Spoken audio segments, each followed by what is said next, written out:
New York City, 1952. The rain had a way of washing the streets but never the secrets. It was a Friday evening at the Velvet Lantern, a smoky Manhattan supper club glowing with brass lights and polished mahogany. Laughter floated between tables. Crystal glasses clinked. A band tuned softly in the corner, and at the center of it all stood Dean Martin. He wasn't yet the legend history would carve into marble, but he was rising, smooth voice, easy smile, the kind of charm that made people forget their troubles for 3 minutes at a time. But that night, something different hung in the air. Near the back of the room sat an elderly man in a modest gray suit. His jacket was worn at the elbows. His shoes were polished carefully, but old. His name was Sam Whitaker, World War II veteran, Purple Heart recipient, former infantryman who had once crossed freezing European fields carrying a wounded friend on his shoulders. Now, he worked part-time at a hardware store. He wasn't there for attention. He wasn't there for charity. He was there because someone had gifted him a ticket. He just wanted to hear music again. The door swung open. Silence didn't fall, it shifted. A man entered surrounded by quiet tension. Silk suit. Heavy gold ring. Slow, deliberate steps. His name was Victor Morelli. He wasn't officially anything, but everyone knew. Businessman on paper. Feared presence in reality. Tables straightened. Waiters stiffened. Conversations dimmed. Victor didn't raise his voice. He didn't need to.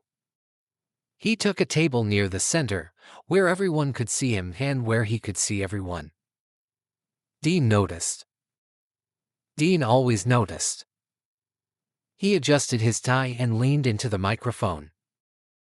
"Good evening, ladies and gentlemen," he said smoothly.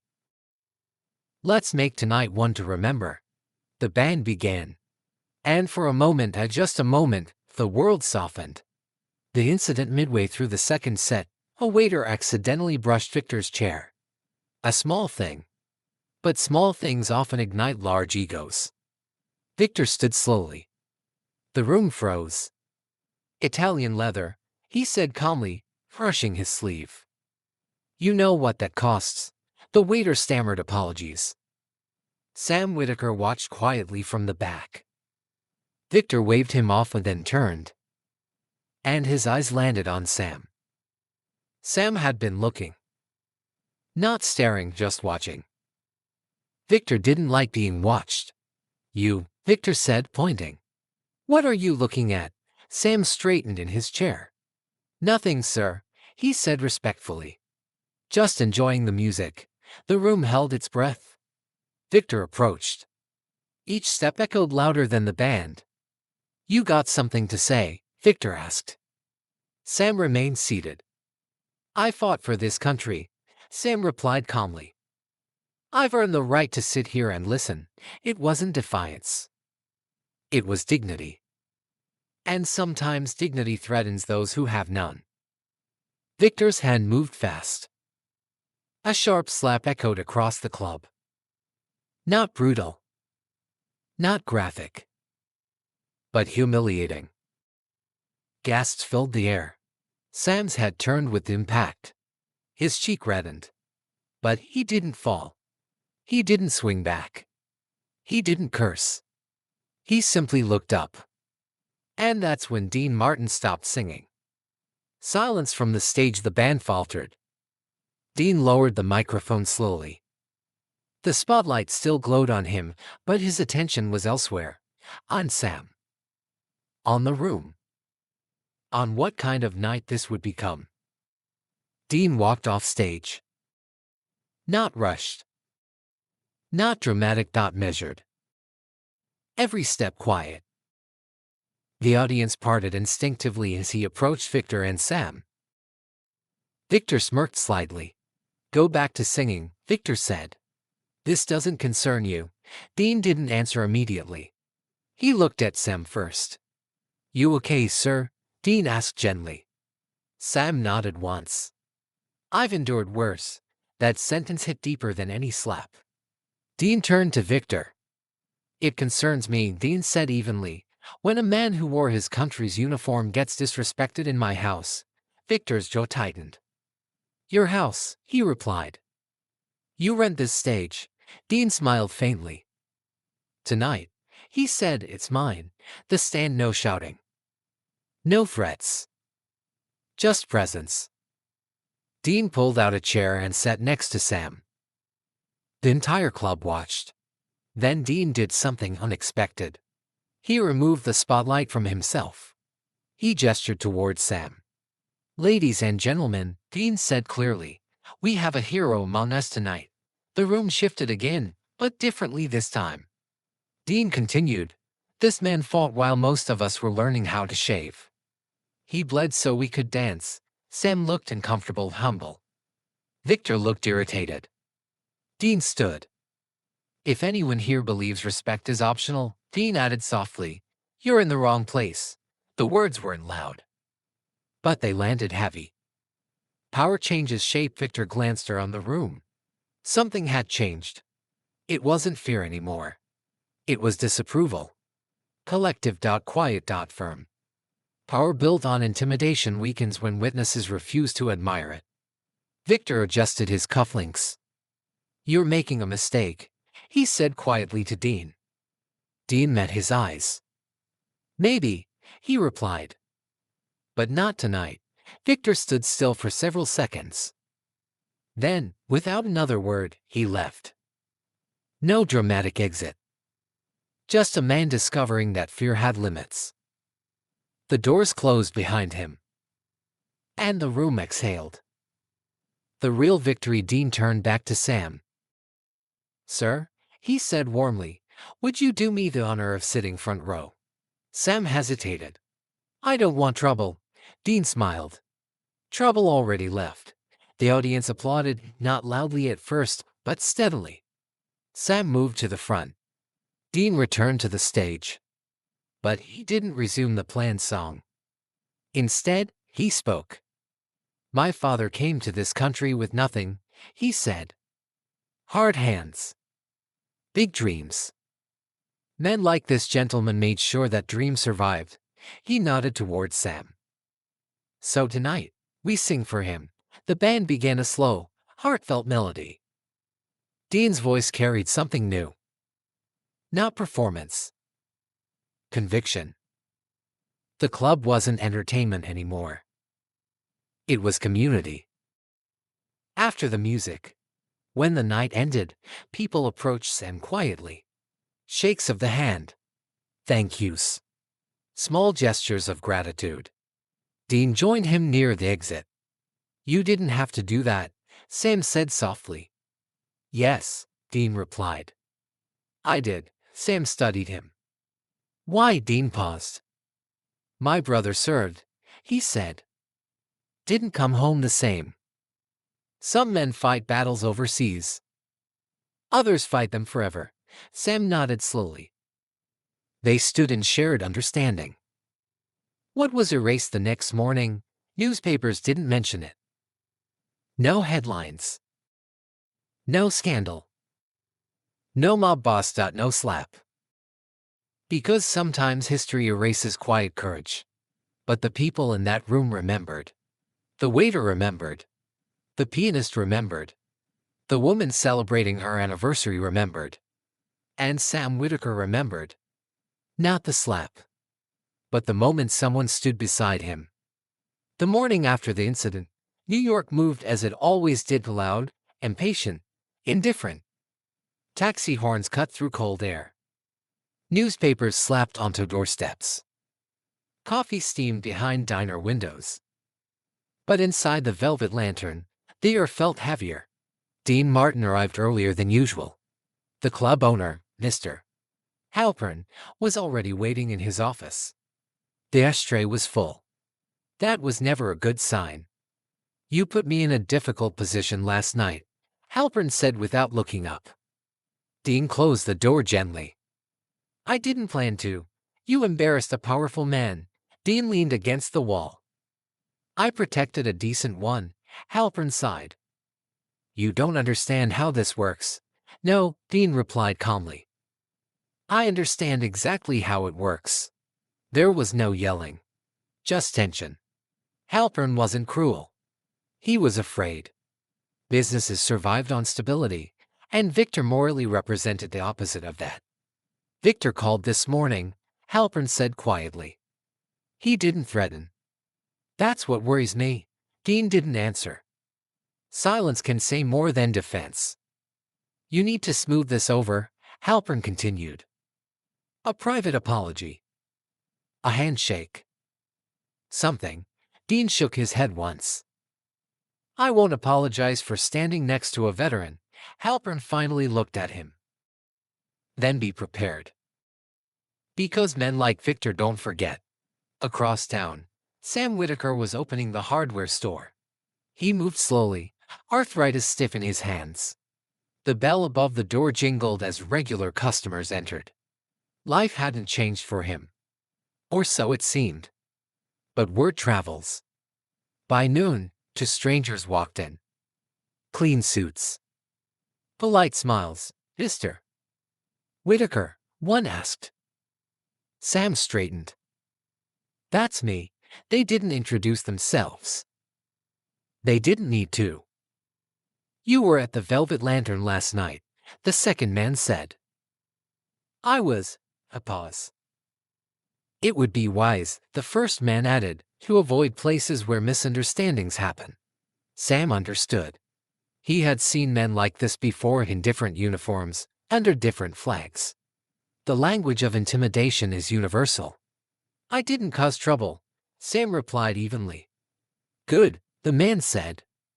Let's keep it that way. They left without buying anything. Sam stood still for a long moment. He had crossed battlefields under artillery fire. Yet something about quiet threats in peacetime felt colder. That evening, Dean visited Sam's apartment. It was modest, clean. Walls decorated with black and white photographs, young soldiers smiling beside tents, a faded wedding portrait, a folded flag in a glass case. Sam opened the door, surprised. You shouldn't be here, Sam said. Dean stepped inside anyway. I heard about the visitors. Sam gave a tired half-smile. News travels fast. Dean studied the framed medals on the wall. You ever regret serving? Not once, Sam answered. I regret what some people forget about it. They sat at a small kitchen table. Victor's trying to make a point, Dean said. He already did, Sam replied quietly, touching his cheek where the redness had faded. But it wasn't the point he thought. Dean looked at him carefully. If this brings trouble to your door, Sam raised a hand.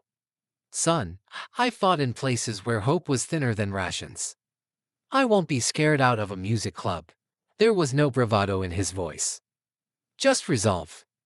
Meanwhile, Victor Morelli sat in a private dining room uptown. He wasn't angry. He was calculating. People are talking, one of his associates said. Victor swirled his drink slowly. About what? About the singer. Victor leaned back. He embarrassed himself. With respect, the associate replied carefully. He embarrassed you. The room fell silent. Victor's expression hardened for just a second, then softened again. Power wasn't maintained through shouting. It was maintained through control. Set up a meeting, Victor said, with Mr. Martin. 2 days later, Dean received the invitation. Not a threat. Not a demand. An invitation. Private dinner. Neutral ground. Halpern urged him to go. Just listen, he pleaded. You don't have to agree. Just listen. Dean knew refusing would escalate things. Accepting might steady them. So, he went. The restaurant was quiet, expensive, insulated from the city's noise. Victor stood when Dean approached the table. Sit, Victor said smoothly. They ordered. Small talk floated briefly between them like fragile glass. Finally, Victor placed his fork down. You made me look weak, he said. Dean met his eyes. That wasn't my goal, but it was the result, Dean leaned forward slightly. A man who hits someone who can't hit back makes himself look weak. Victor's jaw tightened. Careful. Dean didn't flinch. I don't want trouble. I want respect for him. That's all. Victor studied him. You're popular, Victor said. People listen to you.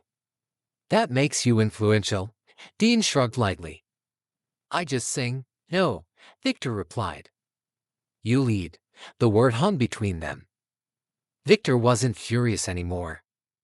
He was curious. Why risk your career for an old soldier? Victor asked. Dean answered without hesitation. Because if I don't, what exactly am I singing for? Silence followed. Not hostile, measured. Victor finally stood. You have courage, he said quietly. Just remember, courage has consequences. Dean remained seated. So does cowardice. Victor walked away without another word. That night at the Velvet Lantern, attendance was higher than usual. Whispers had spread. Not through newspapers or through people. Sam sat in the front row again. When Dean stepped onto the stage, the applause was stronger. Not louder, stronger. He didn't mention Victor. He didn't mention the slap. He simply sang. But something had shifted. The room no longer felt ruled by fear. It felt owned by dignity. And somewhere in the shadows of the city, power was beginning to understand something uncomfortable. Respect cannot be forced. It can only be earned. Winter settled deeper over New York, wrapping the city in steel-colored skies and early darkness. The Velvet Lantern continued its nightly rhythm and music, laughter, polished shoes crossing polished floors. On the surface, everything had returned to normal. But beneath that surface, currents were shifting. Victor Morelli had not retaliated. No broken windows. No closed doors. No public pressure. That silence unsettled people more than anger would have. Dean felt it too. One evening after rehearsal, he found an envelope waiting on his dressing table. No stamp. No signature. Inside was a single photograph. A black-and-white image from 1944. A group of American soldiers standing beside a supply truck somewhere in Italy. Mud on their boots. Youth in their eyes. Dean turned the photo over. On the back were 3 words, "We remember to." He stared at the faces. One of them was Sam Whitaker. Another face caught his attention, the young man standing slightly apart from the others, darker expression, sharper posture. Dean folded the photo carefully and placed it in his coat pocket. The next day, he visited Sam again. Sam was seated by the window of his apartment, polishing the same pair of old shoes.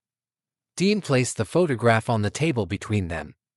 Sam's hands froze. He didn't touch it immediately. He just looked. Where did you get this? Sam asked quietly. It was left for me. Sam exhaled slowly and picked up the photo.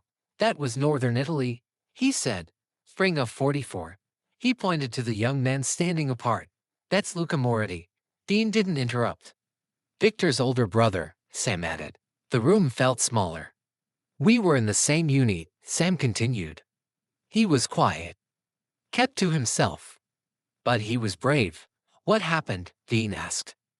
Sam's eyes shifted, not with fear but with memory. There was an ambush near a narrow pass. We were cut off.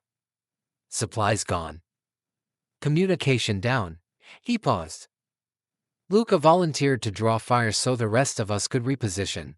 Dean understood what that meant. He didn't make it, Sam finished. Silence settled heavily between them. Victor was young back then, Sam continued. Barely a teenager when the telegram reached his family. Dean leaned back slowly. So this isn't about pride, he said. Sam shook his head. It's about loss. Across town, Victor stood alone in his office, staring at a similar photograph framed behind his desk. His brother's face stared back at him, frozen at 22. People believed Victor was driven by power. By dominance. By control. But grief can harden into ambition if it has nowhere else to go. Luca had been the hopeful one, the disciplined one, the man who believed in honor. Victor had grown up in his shadow. When Luca died overseas, something in Victor shifted. The world, in his mind, no longer rewarded goodness. It punished it. So he chose strength. Or what he believed was strength. He had heard that Sam Whitaker survived that ambush. Survived when Luca did not. Grief does not always look for logic. It looks for someone to carry blame. 2 nights later, Victor returned to the Velvet Lantern. This time, no entourage. No announcement. He entered quietly and took a seat in the back. Dean saw him immediately. So did Sam. The music continued, but attention divided. After the second set, Victor stood and approached Sam's table. No raised hand this time. No sudden movement. He stopped a few feet away. "You remember my brother," Victor said calmly. Sam stood slowly. "I remember Luca," he answered. "He saved 6 men that day." Victor's expression tightened. "And you were one of them." "Yes." A long pause followed. "You came home," Victor said. He didn't. Sam did not defend himself. He did not explain survival. War offers no fair equations. "I carried him," Sam said quietly. After the shooting stopped. "I carried him down that pass." Victor's eyes flickered. "He asked me to tell you something," Sam continued. Dean stepped closer, but did not interrupt. He said, "Tell my brother not to let anger decide who he becomes." The words landed with more force than any confrontation could have. Victor's breathing slowed. "You expect me to believe that?" he asked. "I've repeated those words to myself for 8 years," Sam replied. "I never had the chance to repeat them to you." The club was silent. No one moved. Victor looked around the room at the polished tables, the listening faces, the man on stage who had risked reputation for respect. He looked back at Sam. 4 years, Victor said. "I told myself the world only respects force." Sam met his gaze steadily. "Your brother respected courage." The 2 men stood there not as enemies, not as opposites, but as survivors of the same loss. Victor reached into his coat pocket and pulled out a small, worn dog tag. He placed it on the table. "It was returned with his belongings," he said. Sam picked it up carefully, as if it were fragile glass. "You kept it all these years," Sam observed. Victor nodded once. Dean watched closely. Not as a performer. Not as a celebrity. But as a witness. After a long moment, Victor extended his hand. Not dramatic. Not performative. Simply extended. Sam took it. The handshake was brief, firm, real. No applause followed. None was needed. Victor turned to leave, then paused. "Mr. Martin," he said without looking back, "sometimes strength is quieter than I thought." Then he walked out into the winter night. Dean returned to the stage. He didn't explain what had happened. He didn't narrate it. He simply began to sing. And this time, the song felt different. Not about romance. Not about glamour. But about memory. About the invisible battles men carry long after uniforms are folded away. In that room, something shifted again. Not power, not fear, but understanding. And sometimes, that is the hardest victory of all. Spring arrived quietly that year. The snow along the sidewalks melted into narrow rivers that ran toward the gutters. Storefront windows opened again. Music drifted more easily through the city streets. Inside the Velvet Lantern, nothing looked different. But everything felt different. Victor Morley did not return for several weeks after that night. There were no messages, no warnings, no reminders of influence. Business owners, who once moved carefully around his shadow, began speaking his name in normal tones again. Not because he had disappeared, but because something inside him had shifted. Dean sensed it first. One afternoon, a delivery arrived at the club. No note. Just a wooden crate addressed to Halpern. Inside were new stage lights. Modern. Expensive. Quietly generous. Halpern stared at the invoice. Paid in full. No signature. Dean didn't need one. Across town, Sam Whitaker received a letter. The envelope bore no return address, but the handwriting was deliberate. Inside was a single page. Mr. Whitaker, 4 years I believe survival required hardness. I confused fear with respect. I mistook anger for strength. My brother believed in something better.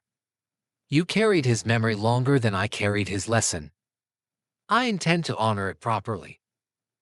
Sam read the letter twice. Then he folded it carefully and placed it beside Luca's dog tag in the small glass case on his shelf. For the first time in years, his shoulders felt lighter. Victor did not transform overnight into a saint.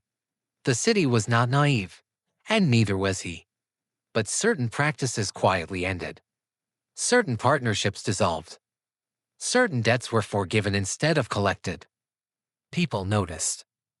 Not loudly, but steadily.